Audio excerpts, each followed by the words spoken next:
Polio ചെയ്യുമ്പോൾ ഒരു പ്രശ്നം എന്ന് പറഞ്ഞു കഴിഞ്ഞാൽ നമുക്ക് പനിയും കാര്യങ്ങളൊന്നും ഉണ്ടാവാൻ പാടില്ല. പനി ഉണ്ടെങ്കിൽ അത് കാരണം നമുക്ക് കൊറോണ കുത്തിവെക്കുന്ന പോലെ തന്നെയാണല്ലോ ഇത്, പോളിയോടെ തന്നെയാണ് ആന്റിവൈറസ് ചെയ്യുന്നത്. അപ്പൊ അങ്ങനെയാണ് 1 വയസ്സിലാണ് എൻ്റെ കാല് ഇങ്ങനെ ഇപ്പോഴത്തെ അവസ്ഥയിലേക്ക് ആകുന്നത്. അതുവരെ നടക്കുന്ന കുട്ടിയായിരുന്നു ഞാൻ.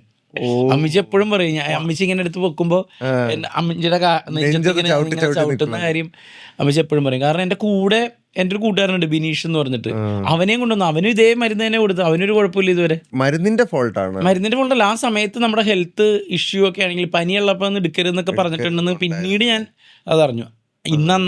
ഇന്നത്തെ കാലത്താണെങ്കിൽ അത് വൈറലാണ്, പ്രശ്നമാക്കിയാണ് ആളുകൾ. പിന്നെ ഇന്നത്തെ കാലത്താണെങ്കിൽ ആ എടുത്തവരും നിന്നവരും അടുത്തൂടെ പോയവരും ഒക്കെ കയറിപ്പോയേനെ. കാരണം ഈ അന്നെന്ന് പറഞ്ഞ പാവം നമ്മുടെ വിദ്യാഭ്യാസം ഇല്ലാത്ത അച്ഛനും അമ്മയും ചിന്തിക്കണം എന്താണെന്ന് പറയുമോ, അവരുടെ വിധിയായിട്ടും അവർക്ക് ദൈവം തന്ന ശിക്ഷയായിട്ടൊക്കെ ആയിരിക്കും അവർ വേണമെങ്കിൽ വിചാരിക്കുക.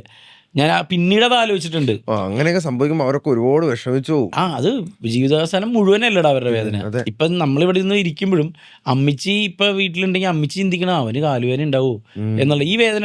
പിന്നെ ഏറ്റവും ഞാൻ അന്ന് നമ്മുടെ മെമ്പർഷിപ്പിൽ തന്നെ ഒരു ചേച്ചിയോട് പറഞ്ഞില്ല, ഏറ്റവും ക്ഷമയുള്ള പ്രിഷ്യസ് ആയിട്ടുള്ള ആളുകൾക്ക് മാത്രമേ ദൈവം അങ്ങനെ ഡിസേബിൾ ആയിട്ടുള്ള കുട്ടികളെ കൊടുക്കുള്ളൂ. കാരണം അത്രയും പേഷ്യൻ്റ് വേണം അവർക്ക്.